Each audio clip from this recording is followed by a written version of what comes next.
When that nose dropped to the ground, I was amazed how big the impact was. It was a big impact, and because everything inside the plane kind of just like chucked around, and like everything got displaced. Like it made a mess inside the plane.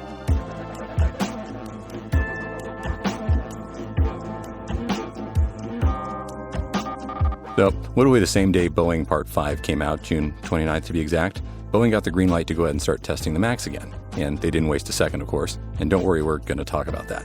But first, let me set the scene for today, and actually for the next couple episodes, because the overall theme of what I think we're all thinking at this point is sort of a, what can we get away with, or what can we do right now, right? And don't think I'm talking about some sort of nefarious plot to go do stuff we're not supposed to. I'm not suggesting that we all go out and act irresponsibly. I'm just saying that as 2020 rolls on, we're constantly adapting. And let's face it, the bills keep coming. We all still need to eat. And at the end of the day, most things in aviation at this point are kind of just a judgment call. But the longer this whole thing rolls on, the more we're getting out of currency. The more our proficiency is sliding, the longer we're not flying, things are starting to stagnate. And for the lucky few, well, it's just a bummer, but maybe you're still getting paid. But for others, things aren't so nice. You know, even if you're a little more than fortunate, like the kind of fortunate where you own your own plane, or maybe the kind of fortunate where you're just still employed, things like recurrent training are going to keep coming up. And your insurance company, well, they're going to make damn sure you go. And speaking of luck, today I've got a former two-time guest back on the show to talk about how he was the last class to make it through training at his new airline, and what it was like to go through what's already a tough enough process, even without SARS 2.0. Don't go away.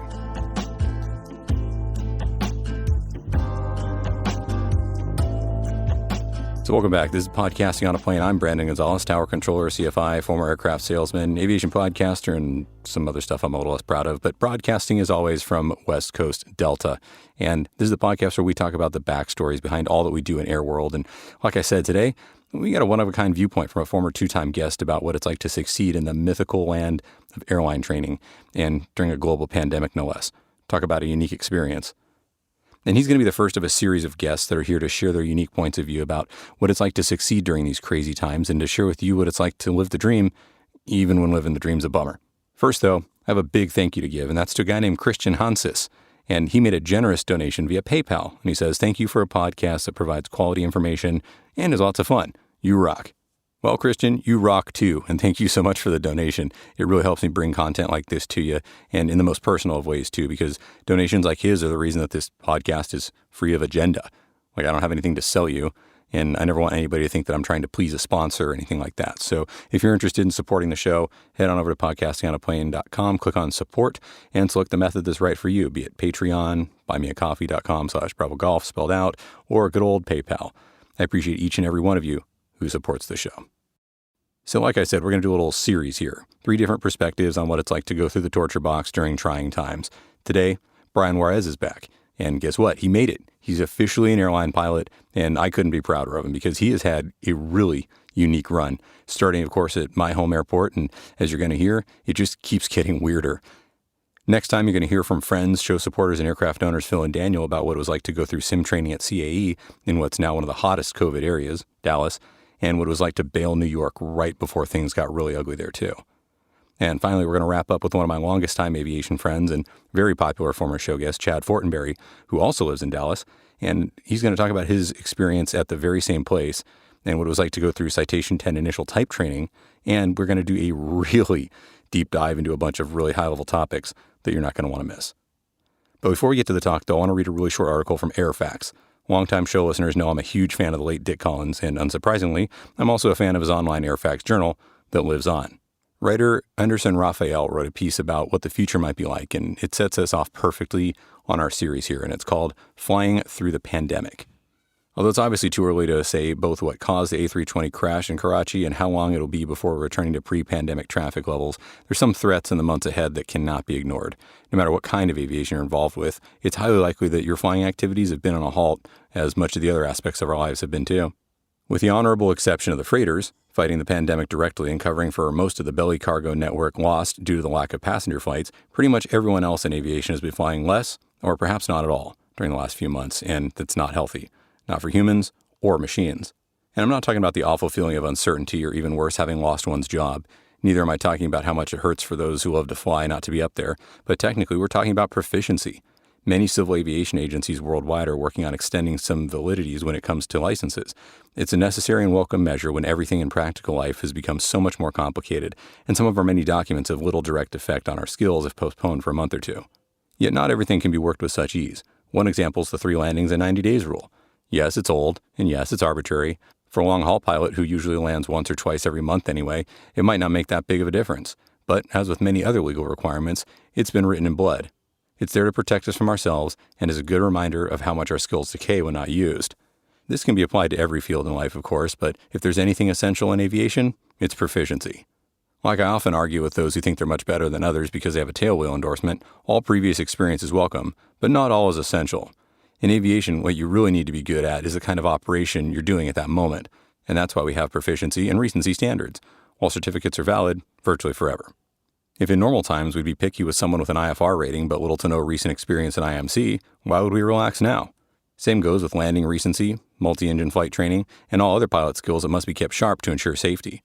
And like I said earlier, it's too early now to know how long it'll take before we're back to something that resembles normality, but all the available data shows most of the world has now started to get out of the other side of this unprecedented crisis.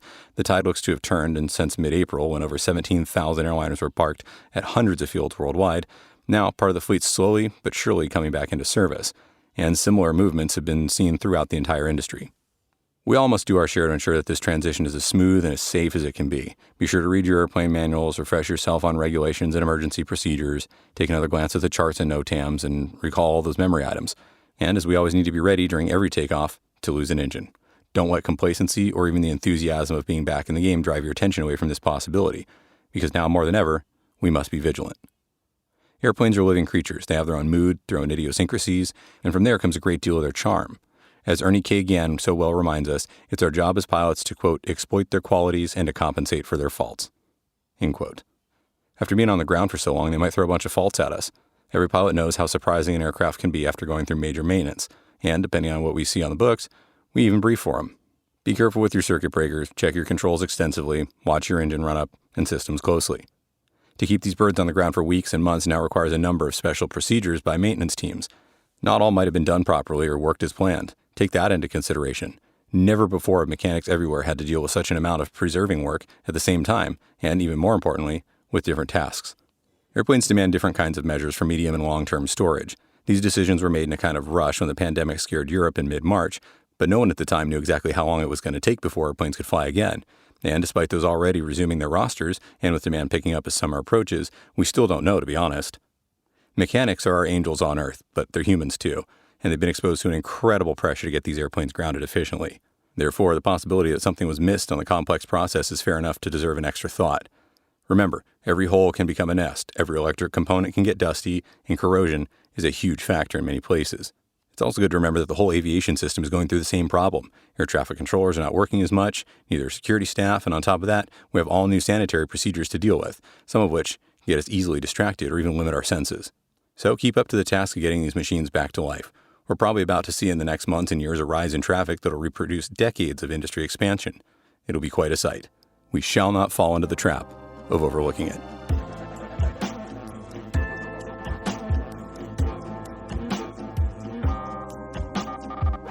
A quick bio about the author. Anderson Raphael spent the last 14 years flying, first as cabin crew, then as a pilot.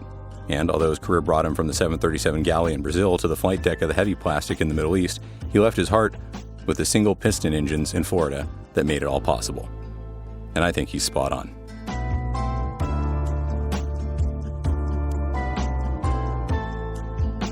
I think it's time to see what it's really like out there right now. So, without any further ado, here's Brian Juarez, the photo mission pilot himself, back to share his experience of training in a time of COVID.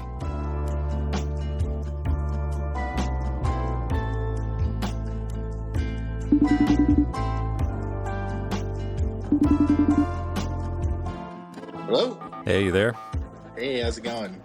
All right. Well, you know what? We are live, and it is 1:30 on the dot. I couldn't even believe I was setting this whole thing up, and I was like, and I'll call him now, and it ticked over to 1:30 right when I hit call. So that was cool. It was perfect timing, I guess. Yeah. There you go. Right on. Well, so before we start then, how's it all going for you? I mean, I know I can't believe you actually got through a class and everything. It's crazy. Yeah, I know. I'm surprised as anyone, but right now it's if because we finished in mid-April, like right at the heart of like COVID, with all the shutdowns and everything. So, um, it was a long wait to get IOE started, and it still kind of is. I'm still like in the middle of it, and so I think I waited about let's see, about 2.5 months. Actually, yeah, I started like a couple weeks ago, my first trip, and and then yeah, and then I had my second trip right after that one, and I haven't flown since then. And then there's just kind of a lot of speculation about what's going to happen, especially since we have to consolidate 100 hours within 150 days. It is since getting the type rating with the FAA. If you let that lapse, then the company has to get you back to recurrent, and so I guess they're kind of just realizing that we're not going to meet the deadline. So I think they're just going to pause IOE and then get us back to do recurrent to kind of just reset the clock on that. Dang.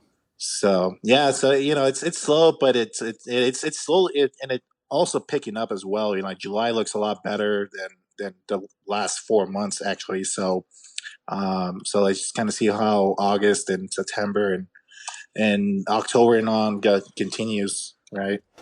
Right. But yeah, Cool. And then I saw you went. Did you go back and you flew some little? You went back to the old school and flew the 310 a little bit at some point in there. So.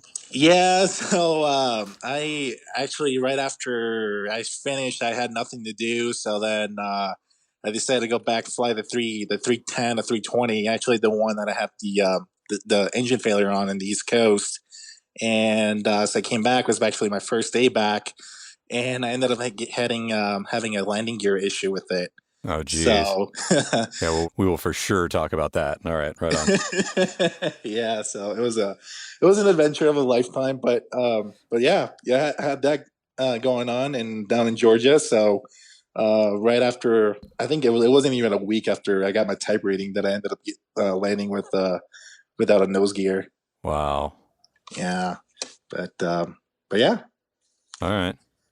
So where I've been, so basically, I think last time since we talked, I think was the engine failure time. I ended up continue flying for the survey company that I was working for, and then not long after that, I took kind of a small promotion to run one of the branches out here in Reno.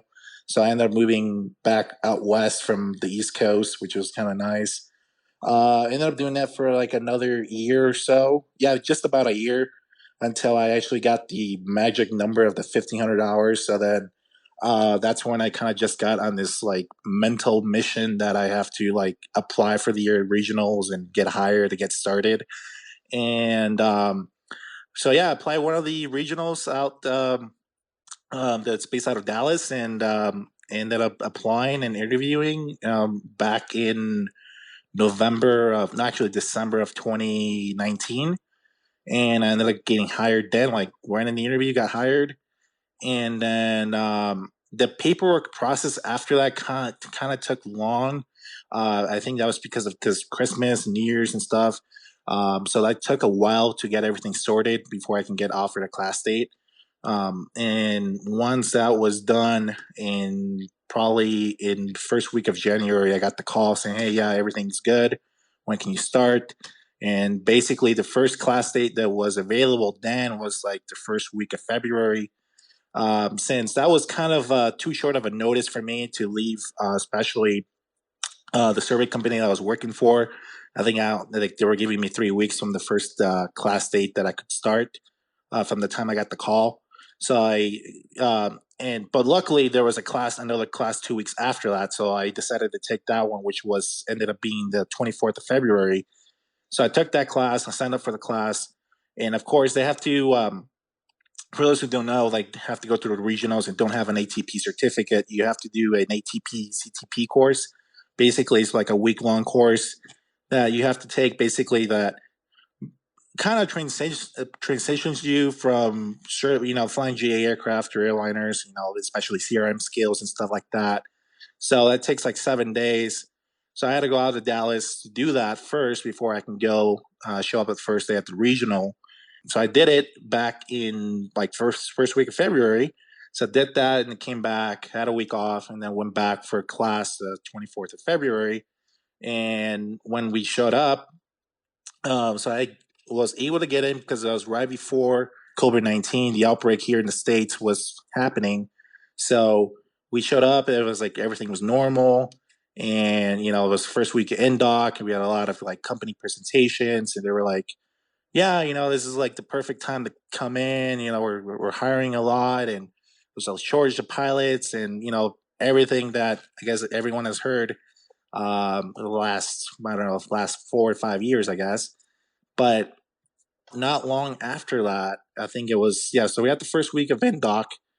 And then after NDoc, basically, we had a week off to kind of just go back home and do like CBT training.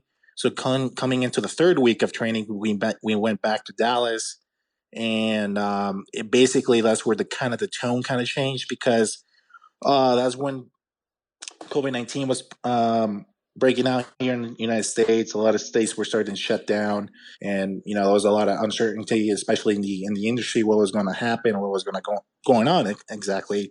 So we came back the third week, and we didn't even know if one if we were going to continue on because there was a lot of like rumors, there was a lot of speculation that they may just send you home because of COVID-19, especially just to keep us safe because everything was like everyone was quarantining, everyone was staying home. They were like probably the only ones like were still out there training and basically outside of home. And so basically, management from the airline came and talked to us and said, "Hey, yeah, everything's still going normal. We're still hiring, and classes are still going normal. We're obviously going to try to keep you safe, but as of everything stands, everything's still running normally." But at the same time, like we were watching other regional airlines just kind of go out of business. Out of other regional airlines were sending their people that were in training, they were sending them home. So, it was just it was a time with a lot of confusion, like within us. And I think also within the airlines, because they didn't even know what was going on or what was going to happen. But definitely felt the tone change. And since after that, we just kept going, day by day, kind of basis of see what was going to happen. And although it was a huge distraction, mentally, because training at the regionals or any airline for a type rating, it's tough. It's like drinking out of a fire hose, and just having that, what was happening, just having that in the back of your mind, it made it quite challenging to keep pushing forward. But luckily, I had a good team of classmates that we were all able to concentrate and get ourselves focused, regardless of everything happening at the time. But after that, yeah, we went into the fourth week and on, and then we started seeing changes within how things were being done. So one of the first changes, obviously, that came from this was that in order to get into the training center, you had to get your temperature taken by someone at the door. So you had to kind of show up early, make a line, obviously with the social distancing, and get there, and then someone would take your temperature, and then if you were within like below 100.4, you were able to get in. And other stuff as like training wise that kind of changed was just like stuff that during training that we had to do was like trying on PBE stuff or emergency equipment that we had to do. Before all this started, it was like, oh yeah, put on your PVE on and or your oxygen mask on. It was like, yeah, we'll put it on, and then the next person would go. But now we would have to take time to disinfect it every time everyone would put on like an oxygen mask or a PVE on, just to make sure that we're not transmitting the disease. And and actually doing the sim, when we were doing the sims, and we got to the point of doing the cabin pressurization, doing the emergency descent drill, when we had to put the oxygen mask, we had to actually pause the sim for like 10 minutes to make sure that we got it out of the case where it's basically being stored, and we were disinfecting it and then putting it back, storing it back up, and then and then resuming the sim, and then by the time it came time to put it on, we were making sure that they were already disinfected. But it kind of took more time in training and little things like that, but it was like those little things that had to be done to in order to keep us safe. And so as we finished ground school, went into Sims. By this time, we were like already end of March, going into beginning of April. It was really where mostly the states here in the U.S. were shut down. Everyone's quarantined at home. No one was able to go out. No one was able to work. A lot of people were working from home. But nevertheless, there we were, in the training center or in the Sims, still there. And I think many of us were amazed that, the airline kind of pushed through it to keep us there. And I think they did it with the right intent. They weren't kind of being malicious, or they weren't being, they weren't taking any regard of well, they had regard of obviously of everything going on, but they weren't having us there, just kind of just careless and then exposing us to the virus. But they took a lot of steps for us to still stay there and then to finish training. Because by the time we were finishing training was mid April, and by that time, we were probably the only ones that got it done. Because I had a lot of friends at the time that were at the same process with other regional airlines. They were in training, and all of them got sent home besides me. The only airline that I was working for was the only one who was training us. Everyone else, regional airline, regional level, were sending their trainees home. New hires and their trainees home for COVID. So I'm very thankful for that. I think also the other thing that kind of helped me to get through training was, just the fact that when I was interviewing and I was applying for the airlines, I did it with this, like I said, this mental mission that I have, like I need to get in like to the airlines like now. And I never even imagined in my life that at the time that I was applying for regionals that something like this was going to happen. Although it was right at the beginning of COVID-19 where it was starting, because when I applied, it was starting to outbreak in China and out in Asia.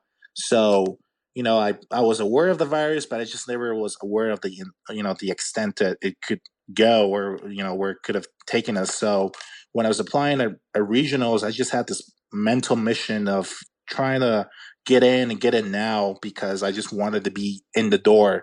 But I never realized that how much that was going to mean at the end of the day, even finishing training, how much that was going to mean.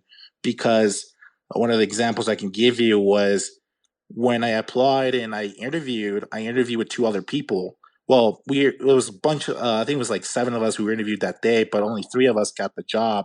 And the two others that got the job along with myself decided to postpone themselves to get their, turn up to class. I think two of them decided to sign up for the class right after mine, and even that affected them because they weren't even able to get in the door because when their class day was coming up is when oh sorry we're shutting down everything because of COVID. So even then it just kind of made me appreciate the fact that I expedited the process as much as I could to my ability just to get in the door, and at the end of the day it kind of just paid off. Well, so now that you made it through training successfully and you're, I guess, the last class, what happens then? I know you have to do IOE, consolidation, all that fun stuff, but obviously everybody's pared back a little bit and there's no one behind you. So what comes next? What happened after training ended, I guess, after LOE, which is the check ride. So IOE comes next, and we were just sent home and said, "Oh, yep, IOE's next, and we'll call you when we call you." But the rumor was just like it was going to be 3 weeks, 4 weeks, because everything was kind of just backed up, especially with the earlier classes that finished before us. They weren't even like, their IOE was paused because of the lack of flying that the airline had going on at the time. So we went home, and a few weeks went by, and we still weren't hearing anything back. And it wasn't until like May where we kind of realized that okay, it's gonna be longer than 3 4 weeks. So it lasted until beginning of June, mid June, until we got called for our first trip. And then after that, we got called in, and we started flying very limitedly. We had 3-day trips with like maybe two flights, a flight per day, because we were still in that kind of limited flight schedule that the airline had at the time because of COVID. Right now, it's starting to pick back up slowly but surely, but it's not to the extent to where it was before, pre-COVID. We're starting to get more, flight lines on, for per base and stuff like that, more flying hours per month for the airline in total. But because the airline got so backed up in IOE with the earlier classes, it kind of affected everyone who finished training. That we just having this time waiting along. Luckily, we're pay protected because, for many reasons. One of them is because of the CARES Act. We're pay protected till we finish training, so we were still getting paid, and while we were sitting at home, so that wasn't, nothing to worry about. So, but it was just kind of, it was kind of challenging too, because you spend so many weeks in training, learning flows, learning procedures, and then to the point to you get home and then just kind of stops. And it really, you have to take it upon yourself to kind of just keep fresh and steady and practice as much as you can, with the limited resources you have at home. But I think all of us, we did what we could till we got called for our first trip. Now the issue is coming up that we have to consolidate 100 hours within a certain amount of time in the type rating. When you first get that type rating per the FAA, originally it was 90 days to, we had 90 days to do 100 flight hours in the in the type of aircraft that we got type rated in. Because of COVID, the airline was able to extend it to 150 days. And because of that, it gave a little bit more flexibility of scheduling and getting it done. But now we're starting to the point where we're starting to realize that because there was such a delay to get us started, we're not going to meet that deadline, the 150-day deadline. So the airline is just saying now, okay, we're just going to pause at IOE because there's just no point to keep going because we're not going to be able to consolidate in time. So we're just going to send everyone back who's not going to be able to consolidate in time back to recurrent. So we're just kind of waiting for them to call us back to give us a recurrent date and a date to go back for recurrent and do its full 5 days. I think it's like 2 days in the classroom and 3 days in the sim. Go back to do recurrent and then reset that clock again to get going. And I think, with the July schedule we got in August, it seems that it will be pretty soon to be able to do that. But I think that's probably the best step that they can take, because most of us that were just kind of waiting around for 2 or 3 months to get called for the first trip, it'll be a nice refresher to go back and do that. And, get everything fresh up in the aircraft and sims and stuff like that. So we're not showing up to IOE kind of just like in the blank of trying to remember stuff from training. Well, so what happens in the meantime then? You go back and fly some more photo missions, or how does that work? So yeah, so in the meantime I went back and flew more photo missions, out on the East Coast, and the first day that I went back, I flew the aircraft that I had the engine failure back in the fall of 2018. Yeah, 2018. So luckily I had to fly that aircraft again, which I had nothing against it, despite the fact that I had an engine failure. But I went back and flew that aircraft, and it was my first day back, and I had to fly from the Rhode Island area and the New England area down to Atlanta, Georgia, for some work we had down there. So I ferried the aircraft down there, and on the approach, I ended up getting a landing gear failure on the aircraft. The nose gear never came down. Well, it came down, but it never locked in place. So I had to kind of just fly around and troubleshoot. And all this was during sunset, which kind of made it harder for me because we were flying into the. I was flying into the night, and obviously it was very limited to fly VFR out there and try to troubleshoot a landing gear issue at night, which I thought, I don't know, it was a little challenging, but I was able to get it done. But yeah, I flew around for maybe about an hour just troubleshooting the issue, and I tried everything. I tried to do the manual extension, and I tried to just put some G's to kind of just push the gear, because because the nose gear was basically was swinging from from the up and lock to the down and lock. It was just in that middle place, just kind of swinging around. So I try to fly around and just put some G's on it and really see if I can push it. I think I came so close to getting it locked, but I never was able to get it locked. But luckily, I had the amazing support from ATC down in the Atlanta area, and like I said, I troubleshooted it and it came down. And the other challenge too, I should say, since I was already past sunset, I wanted to do a flyby first before I landed it to kind of just verify that it was just the nose gear that was having the issue and not the mains before I attempted a landing. But since the sunset was past sunset, it was dark outside. Tower controller hadn't couldn't see the landing gear when I did my flyby. So it was also those small airports that don't have the fire trucks at the airport, so they have to call the local fire department to go to the airport for any incidents, stuff like that. So the tower had to call the local fire department. They had to show up, and I had to do like five flybys so they can put a lot of spotlights on me and just verify the landing gear before I attempted a landing. Luckily, it was just the nose gear that was given the issue. The mains were good, and came back, and I landed it. Yeah, I landed. And it was like just I would say the classic book. Landing without a nose gear. It came on the mains, hold the nose high as much as I could, as long as I could, and then shut down the engines, and then just let the nose drop. And when that nose dropped to the ground, I was amazed how big the impact was. It was a big impact, and because everything inside the plane kind of just like choked around, and like everything got displaced. Like it made a mess inside the plane. So basically, yeah, plane came to a stop. No fire or anything came from it, which was another thing that I'm thankful for. And got out, and then I had all the emergency equipment there waiting for me. It was already by that time I was already like 10 o'clock at night.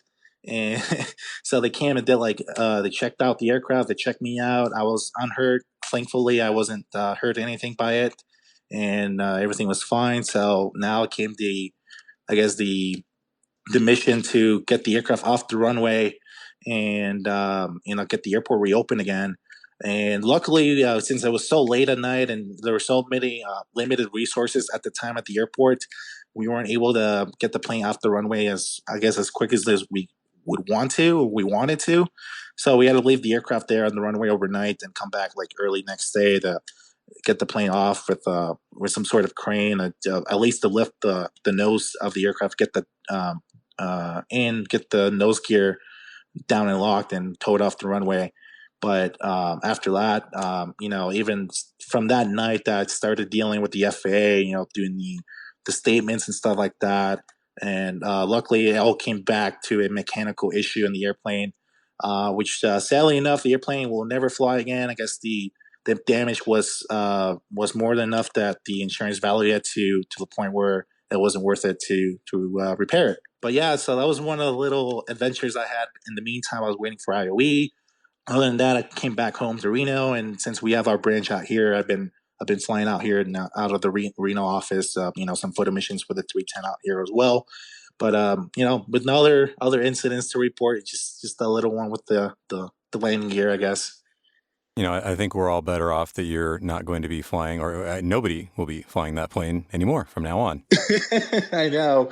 It's like as soon as I had that issue with the landing gears, like everyone looked back at me. It's like, well, why is it just you and that aircraft? It's like because no one else has had any issues with the aircraft or any other aircraft, and it's just happened to be me in the same aircraft like twice. And I don't know. So I don't know if if I personally had a curse in that aircraft, or I don't know where it was, but yeah, it was just so. It was just so. I don't know. I don't know if it was even a coincidence, but yeah, it was just the same aircraft and two issues. Over time. One was an engine issue, and then the other one was a landing gear issue. Well, so what comes next then? You just wait for that call for your IOE trips, or Yeah, so right now I'm just waiting to see if they're gonna put me back in IOE or recurrence, or just kind of like in limbo right now, kind of waiting to see what's going to happen. Obviously with everything going on, but right now it seems that we are in the better side of things, recovering from everything. So we're just kind of waiting for that call to see if we go back to recurrent or IOE. So meantime, I'm just enjoying the time off and try to do, I don't know, just as much as I can, I guess, without getting hurt or anything like that. So I want to, just to kind of send the message out for like anyone who is like flight instructing or doing the ratings at this time, to like not to give up, because I know with everything going on, it's kind of just feels like it's the right thing to do, but really it's not. I would want for everyone to keep going and has things were normal, and then by the time that the airlines are hiring again, to like really go for it. And when you get the magic number, get the 1,500 hour 1,500 hours, and you can apply and you can get in, just really do it, because even some sort of delay in that can really affect you. And like I said, the two other people that decided to wait for their classes or to start their class dates, they got affected, and now they have to wait. So if you can get in as soon as you can and get in the door, and because you never know when something like this is going to happen again, and it probably will. It's happened in the past, it's happening right now, and it will happen again. All right. Well, we appreciate you sharing the story and being back on the show. Things were going so great for you, and then they weren't, and now hopefully they are again. So appreciate you sharing the story. Oh, appreciate it for you having me on.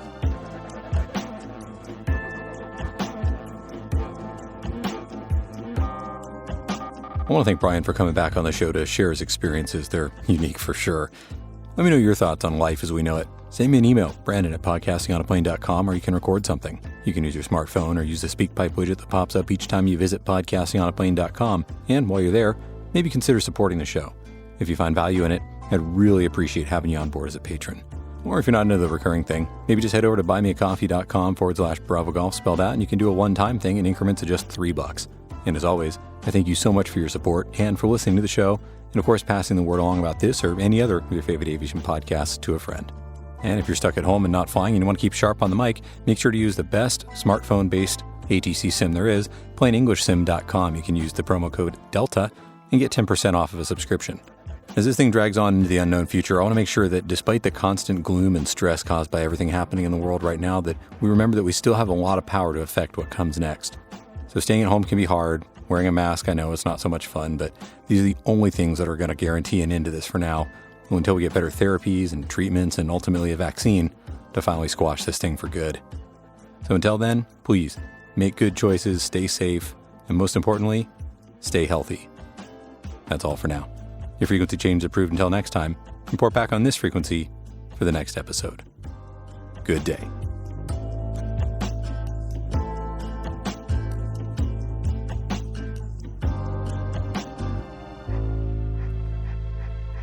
The Podcasting on a Plane podcast is presented for entertainment purposes only.